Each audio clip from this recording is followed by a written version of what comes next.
All right. Now I'm going to take a wild guess.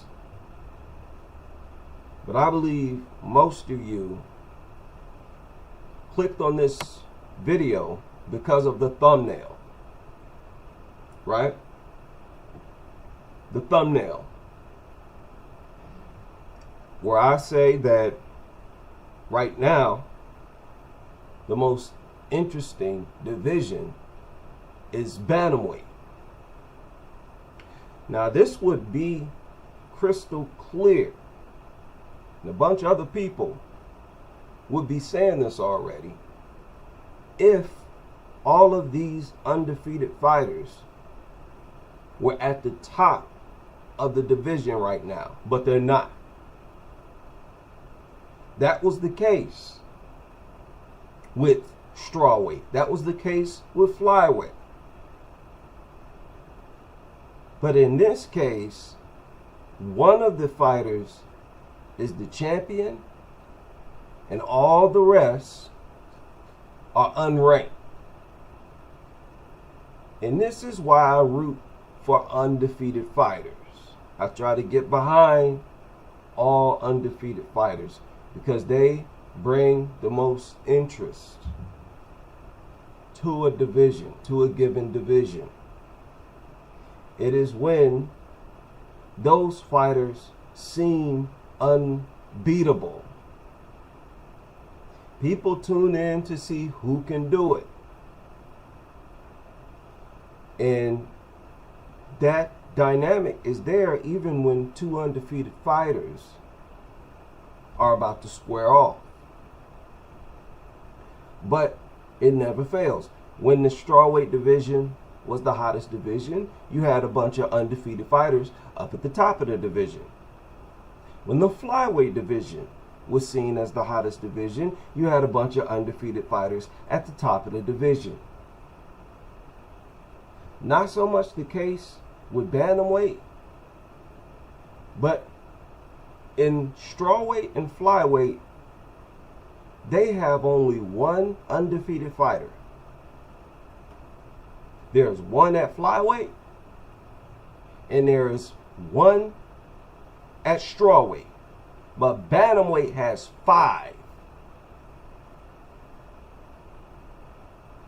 5 undefeated fighters. Let's take a look at them.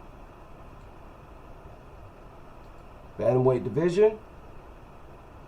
Here it is right here. Now when I say undefeated, I'm just saying in the UFC. Everything changes in the UFC. You're on a bigger platform.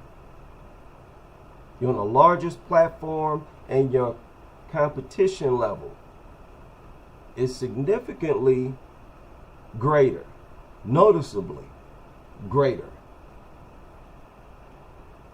Now, another reason why, and it speaks to the fact why they're unranked, another reason why these undefeated fighters don't have the momentum is because they don't have enough fights under their belt. The most recent fighter to be undefeated in the UFC, but not undefeated outside the UFC, Natalia Silva. But you still see that she carries the same amount of buzz as a fighter who's not lost both in the UFC and outside the UFC. Okay? The only one, or it's actually 2 of them at bantamweight. And actually, there's 6 undefeated fighters at bantamweight. Let's get the 6. Let's get number 6. My apologies. That was my fault. Some of you already beat me to it. Right? Let's get it. Y'all, it's yes.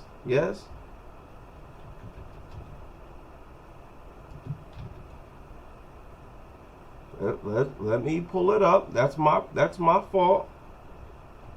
Bear with me here.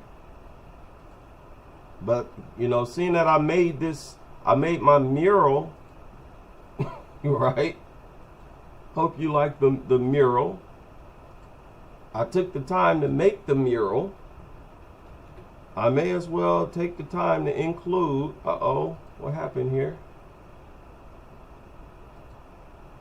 Include the other undefeated fighters. So this is really good. 6 undefeated fighters.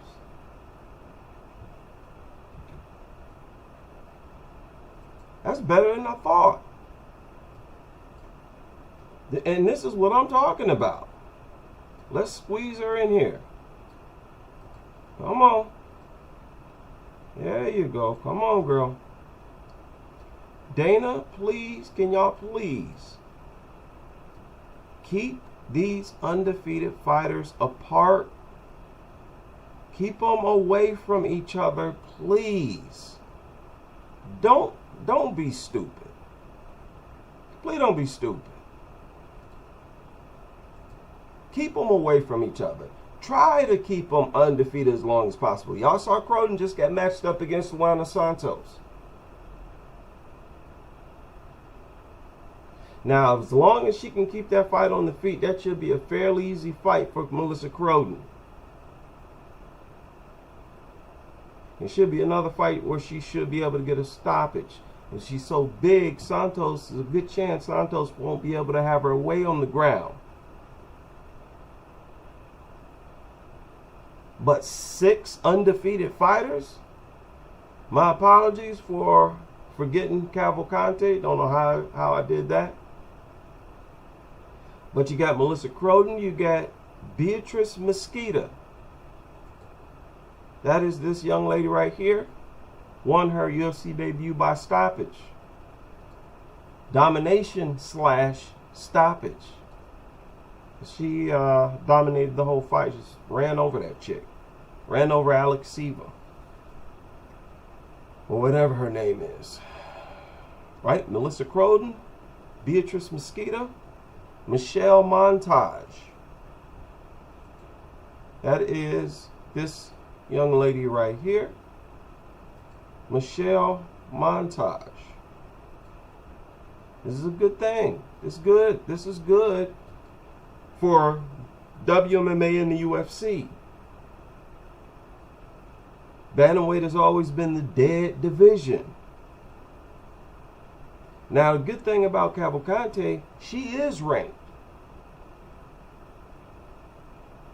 And she's fairly high in the rankings. Where is she exactly? She is number 11. Excuse me, she is not high in the rankings. She is not high in the rankings. But you see how dead the bantamweight division seems? It's because those fighters are not at the top of the division. If they were, all eyes on the bantamweight division. You have a bunch of fans getting behind this undefeated fighter, that undefeated fighter, just like they was at the other 2 divisions. Right? Michelle Montage, where's she from? I think the UK. Is that the UK flag? New Zealand. Okay, she hails from New Zealand. Melissa Croden, Canada. And that is to some of the fans out here think that she is from the United States. She's not from the United States. Where did I see that? I think it was right here. Right here. You see that? It said Battle of the Fine Chits. Brazil versus USA style. She is not from the USA. Okay? And I assume he's not the only one who's going to make that mistake. You also have Alice Pereira. That's the big girl, big clumsy girl. I thought she lost that fight.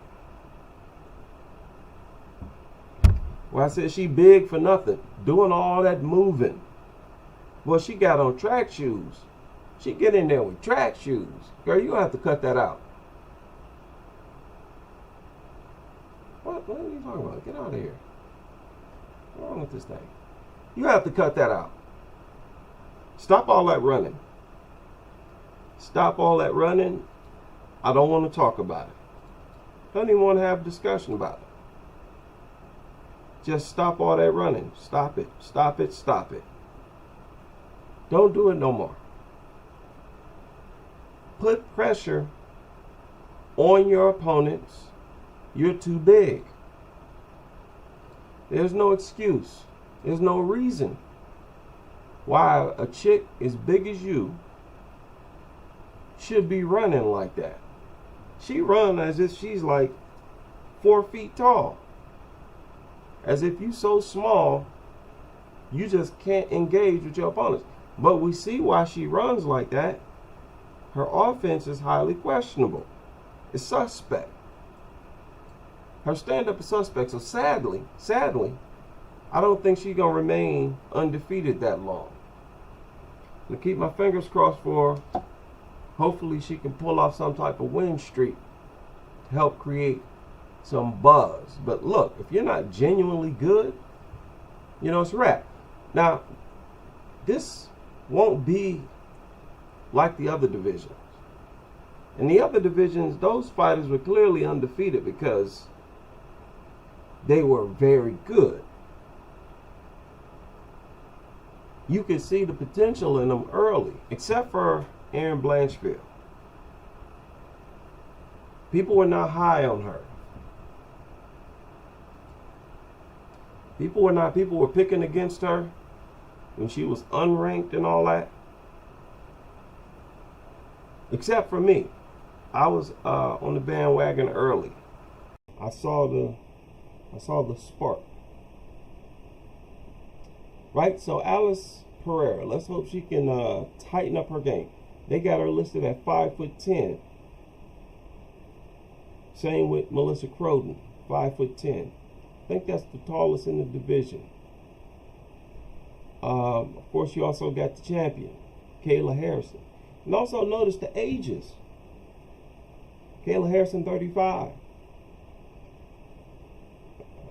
All these girls look like they're in their 30s. Cavalcante, 28. So yeah, that is interesting. Division been dead forever. Now it has a lot of potential. Let's hope those undefeated fighters can stay undefeated as they move up in the division. Let's hope they can make some improvements. I don't want them getting managed carefully or ducking this fighter or that fighter, ducking smoke. Let's just hope they can improve. Now, Mackenzie Dern is the new champion. I watched their first fight before the card started. And I can't imagine anybody who would have taken Verna in this fight anyways. Honestly. When you watch the first fight, there's no reason to pick Verna in the rematch. The first fight also ended in decision. And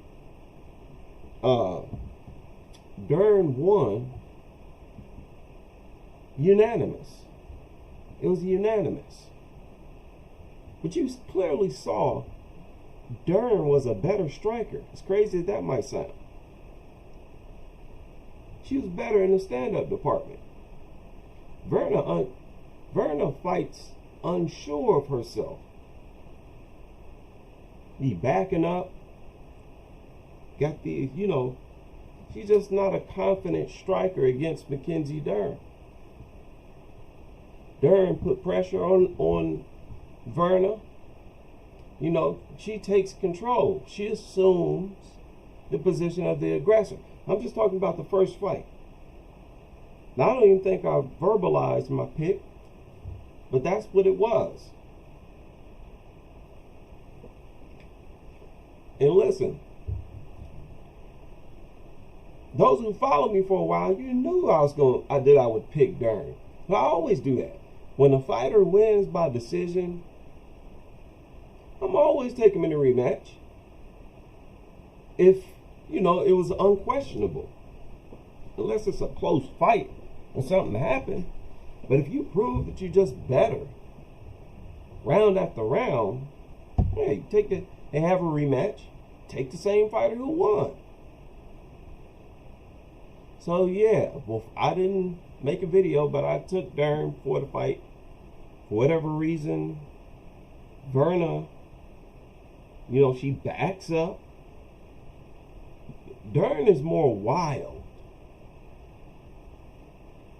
Dern strikes as if thinks she's better than what she actually is. She tweaks out. She charges at you or Verna, throwing a bunch of punches, trying to tee off on Verna as if she's a whole lot better, as if she believes that she's a whole lot better than Verna, just more confident than Verna. Verna backed up, run away, and Verna, at least in the first fight, scared to try to take Dern down. And when Dern went for takedowns in the first fight, Verna tried to fight him off. Verna seems afraid to want to go to the ground with Dern in the first fight. But in the second fight, she was going for takedowns. And it looked like, Dern had a fairly easy time defending him. Now, I think I missed round 4. I missed one of the rounds and a part of the last round. So I haven't even watched the fight completely. But I assume the rest of the fight was the same as the parts of the fight that I saw. Right? Verna just, cannot dominate Mackenzie Dern on the feet. Now, what's crazy about this is that title at 115 is up in the air. It's about to get passed around. I predicted this a while ago. Or did I? No, I didn't. Yeah, I did. And Whaley was proving me wrong. That's what I was in the midst of. That's where I was in my prediction of the movement of the division. Predicted that it would change hands a bunch of times here in the strawweight division, and Whaley was like, Whaley was in the middle of sidekicking me as far as my prediction. But now that she's gone, you all know what's about to happen. Who believes that Mackenzie Dern is going to stay champion? Let's say 4, 5. Let's say 5. Who believes Dern's going to make title? Who believes she's going to hold on to that title? I don't. She's not going to hold on to that title. Everybody has beaten everybody, it seemed like, at that division. Okay, this is Mackenzie Dern's record. She beat Verna twice. She beat Amanda Ribas. Beat Lupe Godinez. She lost to Amanda Lemos. Amanda Lemos lost to Verna. She got knocked out by Andrade. You know what that means? Andrade is a potential champion at 115 now. Did y'all ever think that would happen? Did y'all ever think that becoming a champion was a possibility for Jessica Andrade? Well, it is now. Well, probably not, because she's number 9 right now. But she knocked the current champion out. No problem. She ran over Mackenzie Dern. She destroyed Mackenzie Dern like it was nothing. And that's the current champion. Don't you think that title about to be passed around? It's going to happen for a while. Ain't nobody going to dominate that division. If somebody does, maybe Tatiana Suarez. Maybe. She just better hope Weili don't want to come back home. She better hope. I know she's sitting back with her fingers crossed, hoping that Weili either take Shevchenko's belt or just decides to stay at flyweight.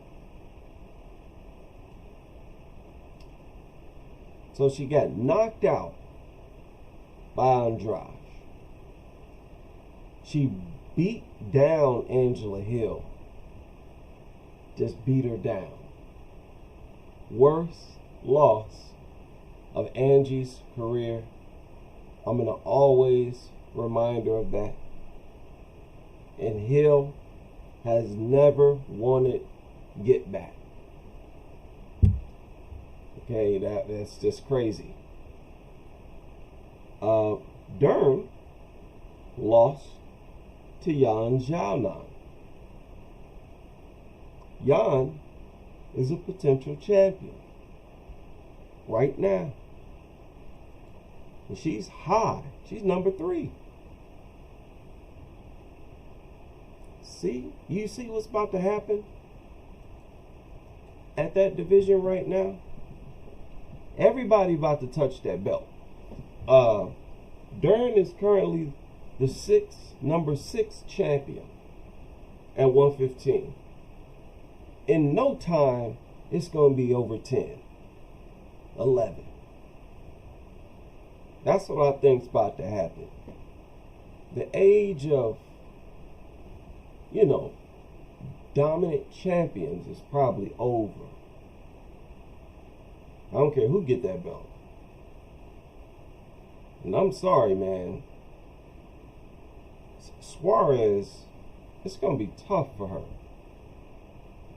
I think it's possible because she showed pretty good strength against Lemos, a fighter I've always thought was physically strong. Right? So Yan Xiaonan, split decision against Tisha. A lot of people thought Tisha won that fight, even one of the judges.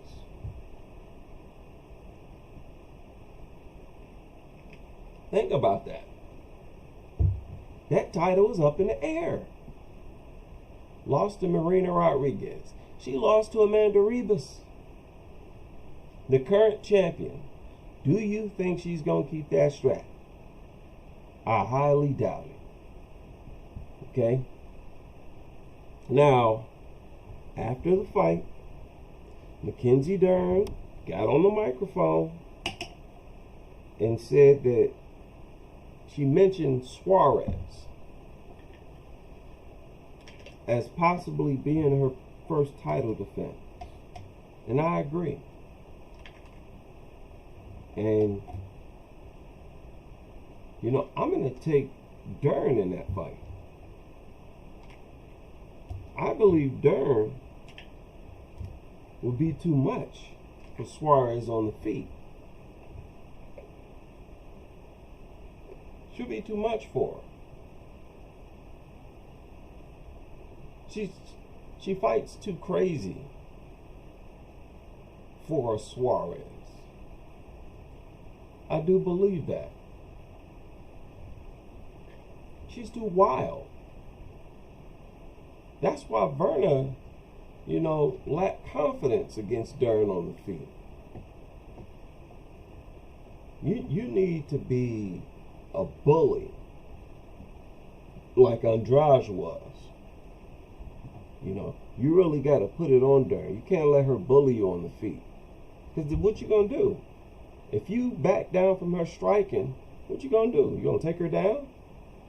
She invincible at that point. You got to take her striking confidence. You have to if you want to beat Dern. Verna went in there with that attitude that I'm scared, I don't want to go to the ground, at least on her first fight. I don't want to go to the ground. She seemed like she just don't want to go to the ground with Mackenzie Dern. Even though she had some success here in the second fight. But the fighters who confident against Dern on the ground, they usually win. That's how Amanda Ribas won. But Amanda, obviously, she was winning the stand-up too. She was up on the stand-up, Amanda Ribas. She's a better striker than Mackenzie Dern. It's not hard to be a better striker than Dern. Another reason why I say this title is up in the air, man. And if you can keep the fight standing, you whoop Dern. If you're a good striker, like Yan Xiaonan was, right? That's why Yan beat her. Now, this is not a bad thing that the title's about to be passed around. I think it's a good thing. I always think that's a good, adds interest to a division where champions are known to keep the strap fight after fight after fight and be seen as unbeatable. So yeah, the strawweight is up in the air. Now, flyweight. What do y'all think's about to happen in this division? You think Shevchenko gonna hold onto that belt? If she does,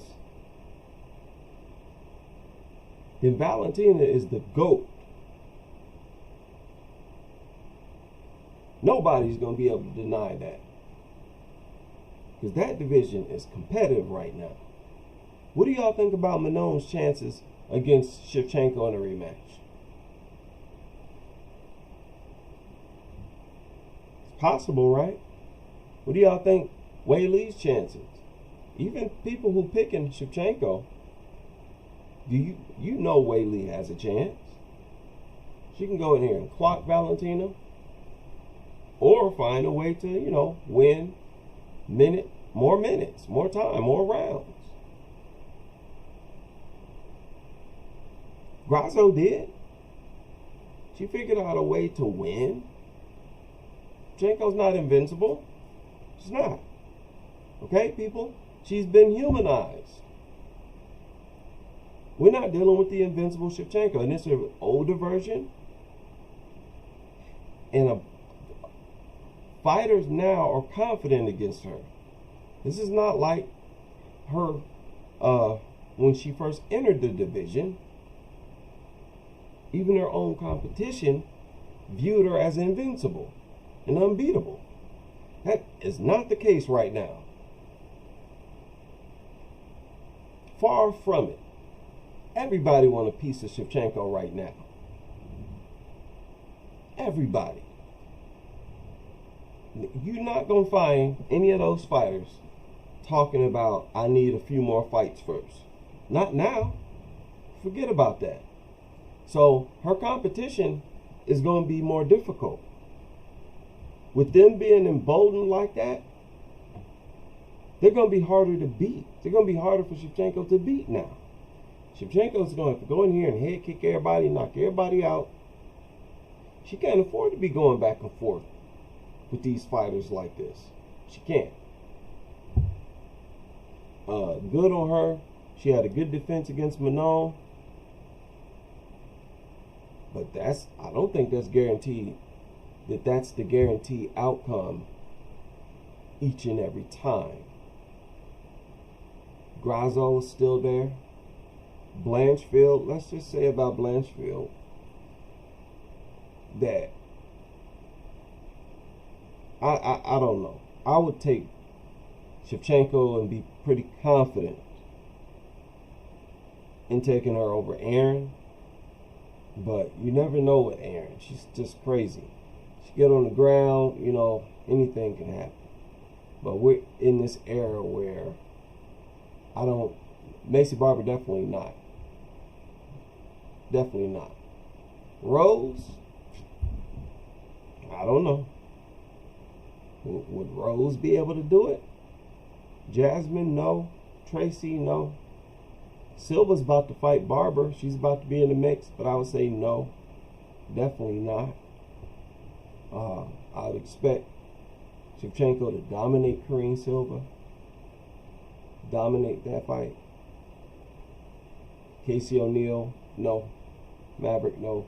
Wayne Kong, no. No. I think Shevchenko will easily maul Wayne Kong. In MMA, this ain't kickboxing. She might have a chance if it was, but it's not. So, I think there's a good chance that at flyweight, that belt starts to get passed around as well. Oh yeah. Oh yeah. Okay? Because the champion now just got the belt back herself. She made one title defense. But she is fresh out of being beaten. She fresh out the oven. She is 2 fights away from a draw. Competitive. That shows that at least she was in a competitive fight, and 3 fights away from a loss, from being stopped.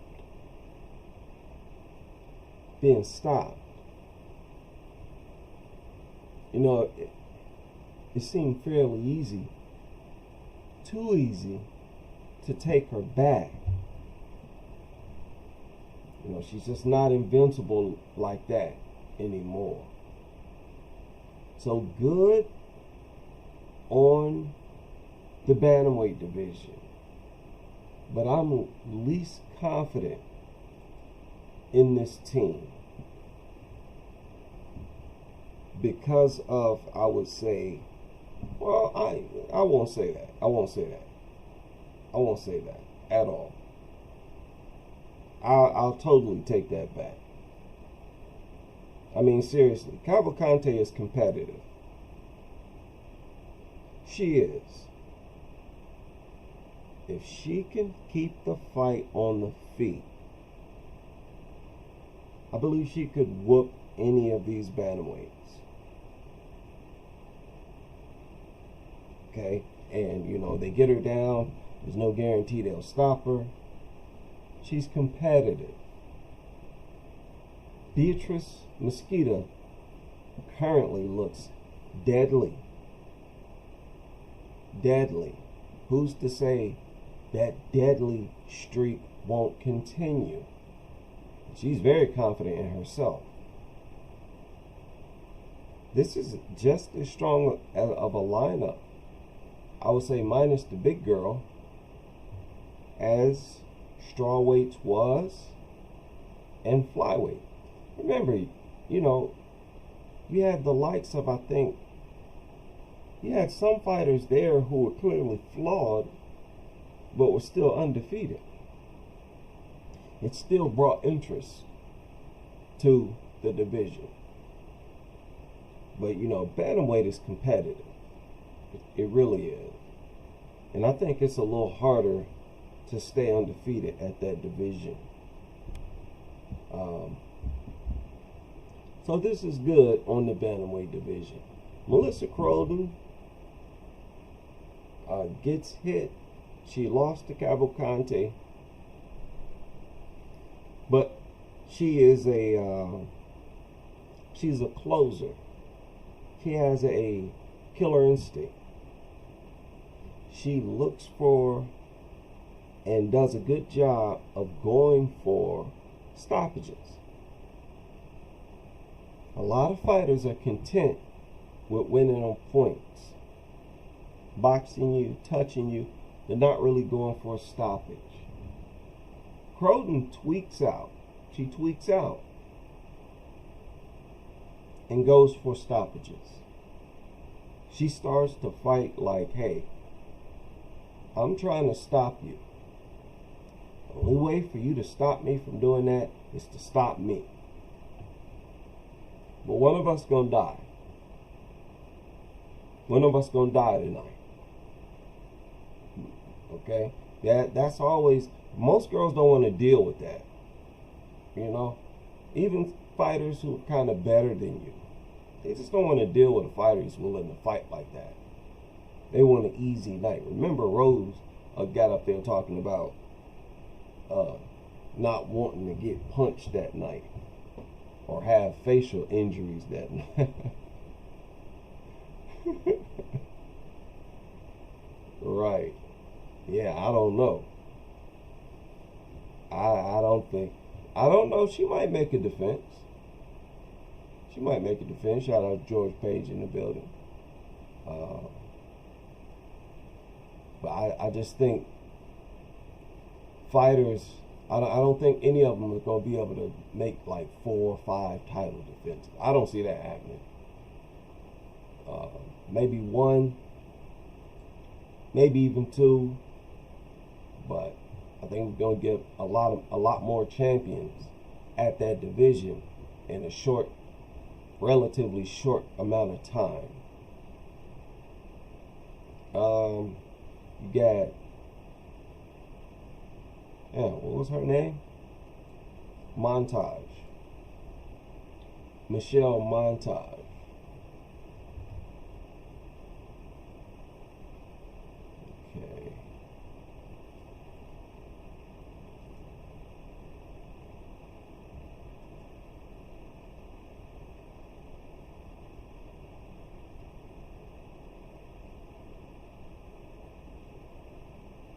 Okay. She is undefeated in and out of the UFC. She's won all her fights by stoppage except for Luana Carolina.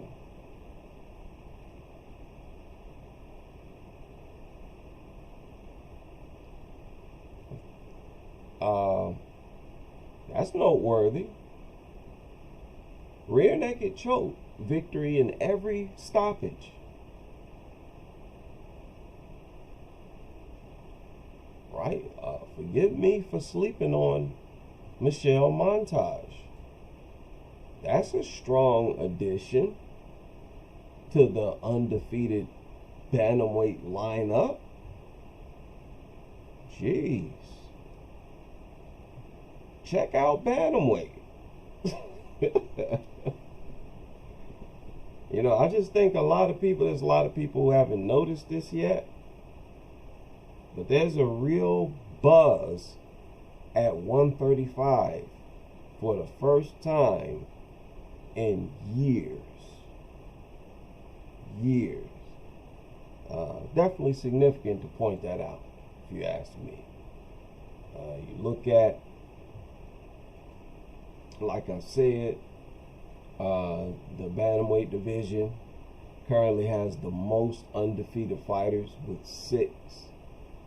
Currently 6 fighters who are undefeated in the UFC, and 2 of those fighters are undefeated also outside of the UFC.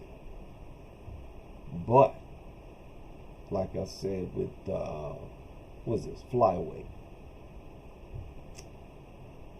it's got 1 or maybe 2. 1, Natalia Silva. And she's only undefeated inside the UFC, in the UFC. So everybody has been humanized. Everybody.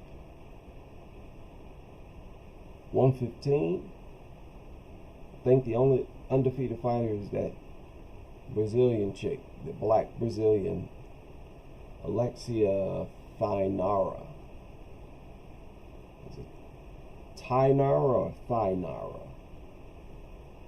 I don't know, but I know I'm butchering that name. And as you can see, there are no more undefeated fighters. That is 115. Everybody's just beating up each other. I think that's going to happen at all areas of the division. You know how sometimes you get girls who just dominate the other unranked fighters.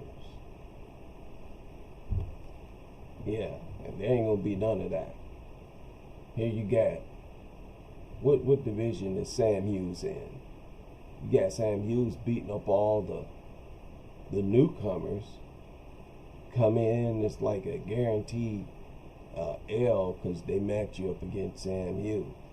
And Dana White likes to do that. I think he likes to do that. He likes to give fighters their first loss in the UFC, preferably on your debut. You know, because I think deep down, UFC likes that. So they can pay them all the least amount of money as possible. You start being undefeated, and your head blow up. You start asking for money and special treatment. They don't want to hear none of that. They like to be in control and give you the least amount of money possible. Here, take this L. Take this L and you ain't getting no bonus. So yeah, right. Hats off to the bantamweight division and the champion. The champion's undefeated. Now, granted, he hasn't had that many fights. None of them have. But we'll see who'll be the first one to beat her. Now, she's a potential long-time champion. So the same thing has been happening in the other divisions. It's probably about to happen here in the bantamweight division.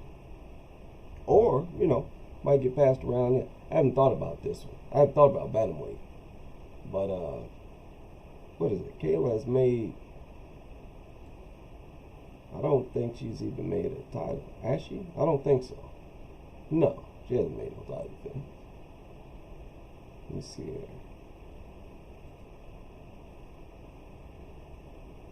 No. So, and she lost to Pacheco. Pacheco just got released. How you get released from the PFL? Got released from the PFL. I don't expect UFC to sign her. Why? When she's proven to be a headache for Kayla, and you using Kayla as your new Ronda Rousey, right? They want Kayla to keep that belt. And do you know how bad Dana must have wanted Dern to win that fight? Can you imagine how nervous they were? Oh man. Oh, I know they're about to have a heart attack. Did y'all see white supremacist MMA guru having an anxiety attack before the Gone Aspinall fight? Man, I thought he was about to have a heart. I have never seen anything like that in my life. I never seen it. I had no idea a human could get that nervous to where their breathing increases and they can't sit still. That was there's something wrong with that dude. Better get your nervous system checked, dudes. Anyway, Mizuki Inoue beat up Jacqueline Amara. And that was sad. That was unfortunate. But you had to know that was going to happen. They're obviously not trying to protect Jacqueline Amora. They had to know this would be a bad matchup for her. Because Mizuki is not bad on the ground. And they had to know she was better on the feet. Amora lacks so much confidence on the feet that it's like impossible. And she's so slow. She has to be breaking records on slow punches. And there should be records kept. Because you can time a punch. She has to be the slowest fighter I ever seen. Man, you could take a nap from the time she releases a shot to the time it reaches its destination. You know, whether it lands or not. It's like impossible. There was no way she was going to be able to outstrike Mizuki. The speed difference was like night and day. And remember, Lemos basically beat up Mizuki on the feet. She was whooping her, knocked her down, and everything.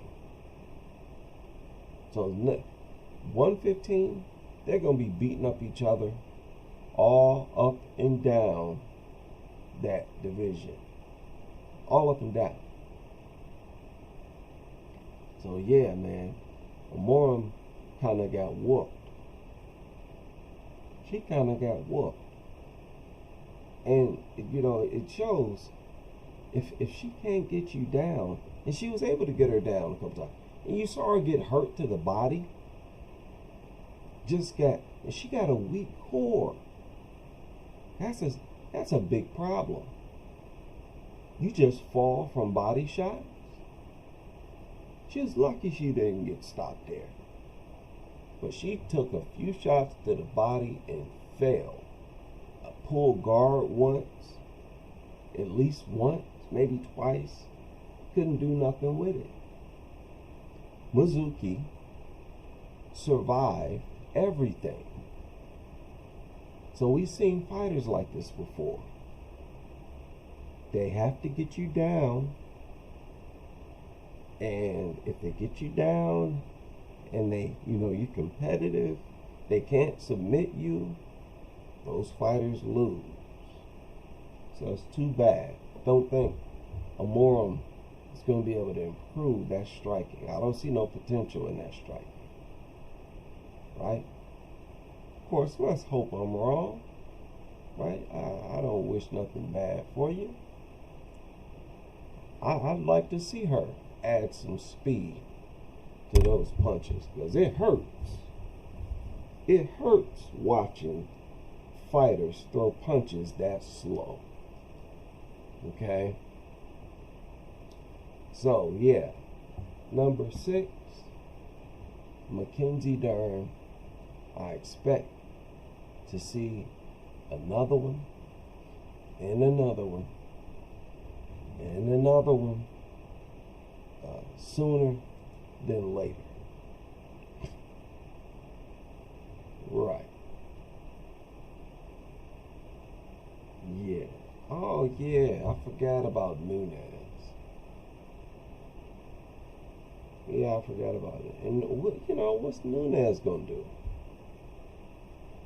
Is she gonna keep fighting, or beat Kayla and retire? Yeah. Nunez. Kayla's in a whole lot of trouble. It won't be impossible for Kayla to win, but I think it's doubtful that Kayla wins. She's too clumsy and easy to hit. But we'll see. Hats off to them for wanting to have a super fight. But I still don't think it was necessary. And it's kind of crazy, actually. You got a fighter, a champion, who could bring attention to 135. and you instantly try to get an L on their record with a fighter coming out of retirement who just might retire again? Yeah, help me understand that, UFC. I'm still confused about that. All right, let me get out of here. I'll leave it there.